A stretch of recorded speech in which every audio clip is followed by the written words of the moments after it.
My name is Gavin Evans, and this is my review of John Wick Chapter 4. So, to know where I stand with this franchise, I love the first movie. I think Keanu Reeves is great in it. It was a very pleasant surprise with a simple but effective revenge story, some great action. I loved it. The second movie is very good, it's entertaining, it's got great action. But the story is a bit all over the place.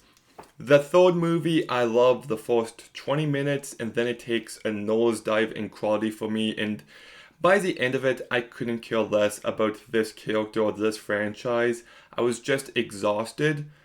So I didn't have a ton of excitement for this fourth movie until I heard people call it one of the best action movies ever made. And is this movie enjoyable? Yes. Is it one of the best action movies ever made?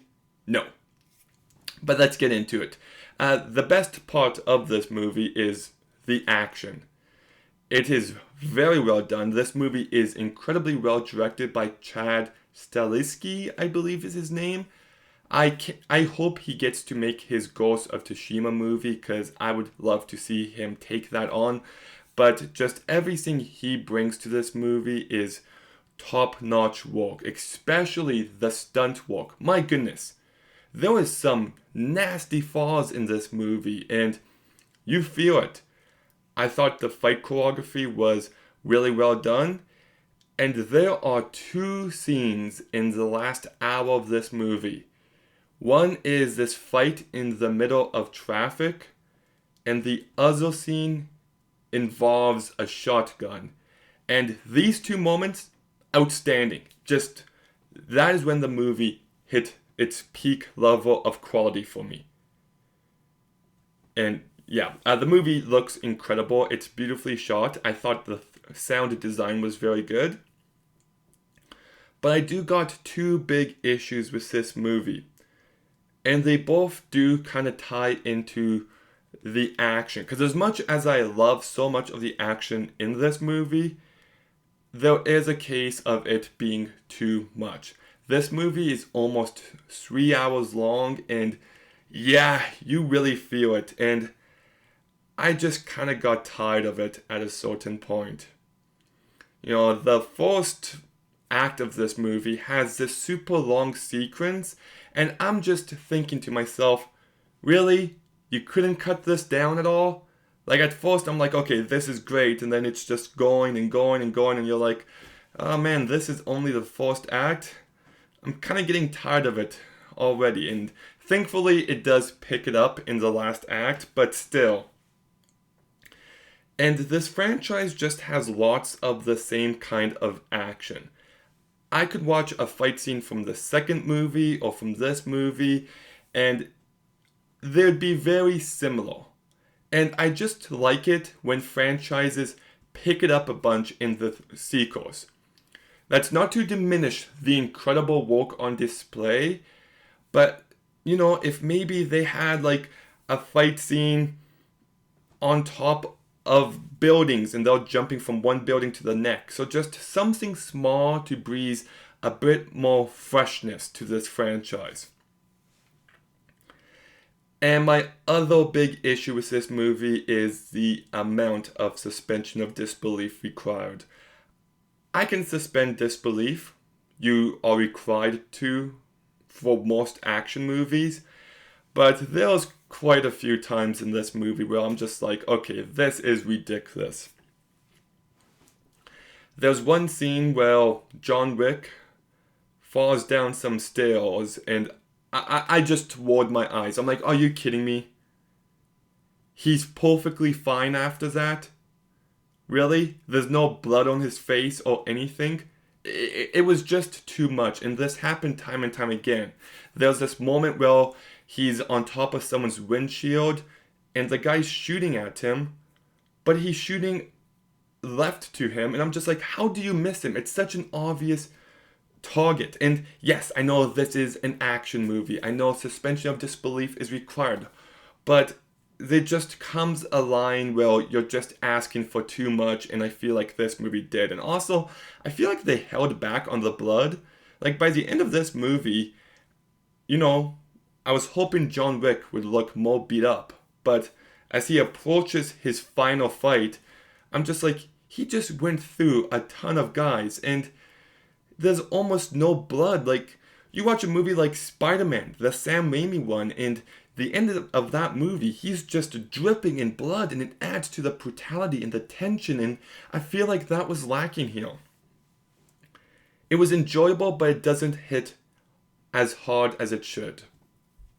Like, there's also one scene where he gets thrown off a balcony, and he lands on something on the way down, and then falls again, and he still gets up and fights people. It's too much. The story's fine enough. That's not why we come to these movies. It doesn't drag the movie down, but it's not a highlight by any means.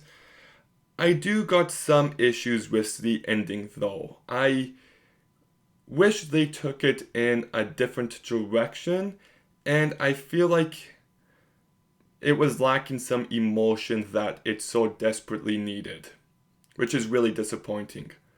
But let's begin talking about the characters, and first we've got Keanu Reeves as John Wick, and I think his performance is legitimately great in the first movie. It kind of just feels like he's sleepwalking through them now.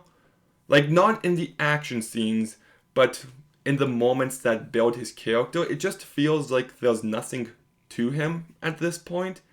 They're not evolving him, they're not giving him anything new to do. It's just more of the same. So Keanu Reeves does that fine enough. I just wish he had more material to work with.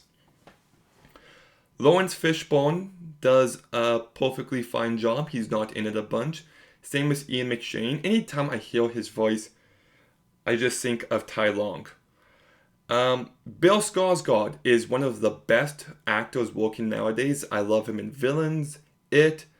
What was that movie? Barbarian, he was great in. The best part of that movie. And he's great here. I think he does a great job playing this James Bond-like villain. You've got Clancy Brown, who I liked.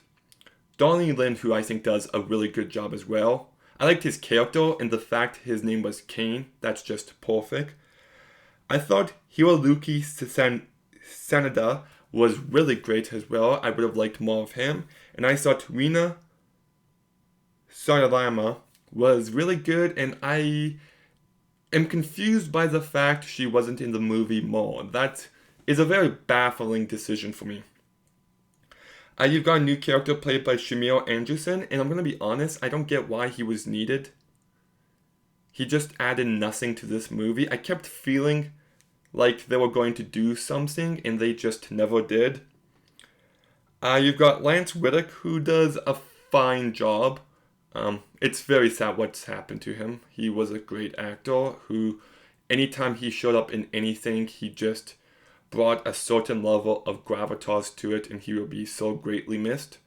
You've got Marco Zeraro and Scott Adkins, who are both very tough and very good in this movie. So the cast, for the most part, does a good job. You got yourself some great action, and even though there is so much suspension of disbelief required, even though I do got some issues with the script, even though it is too long and it does become a bit redundant and exhausting, it is an enjoyable enough movie, and there is a level of craftsmanship on display here. There was some fantastic action, especially those two scenes. And I was entertained enough. I definitely liked this movie. I'm not as high on it as everyone else, but you should see it. So I'll give John Wick Chapter 4 a 6.5 out of 10. I will say it really pisses me off because you've got John Wick Chapter 2, John Wick Chapter 3, Parabellum, and then John Wick Chapter 4. It's just, one has a subtitle and the others don't. I just hate it when franchises do that. But have you seen John Wick Chapter 4? What did you think? Let me know in the comments down below. Make sure you like, comment, subscribe. Stay tuned for some more videos soon. And Gavin out.